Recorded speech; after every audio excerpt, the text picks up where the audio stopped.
ছেলেরা বড় হলে পুরো বাবা মাকে সেবা করে।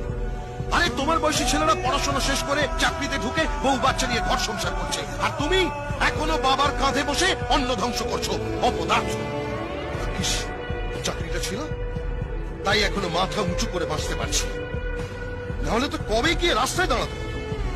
তুমি জানো মাসে কবার আমায় ডাক্তারখানা যেতে হয়? চোখে ছাড়ি পড়েছে, হাঁটুর ব্যথায় বেশিক্ষণ দাঁড়িয়ে থাকতে পারি, সুগার 400 ছাড়িয়েছে। আর কি, মরে গেলে মুখে আগুনটা অন্তত দিও।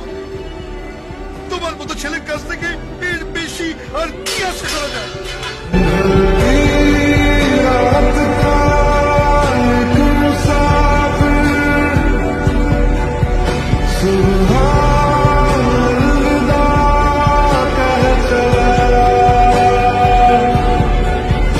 जीते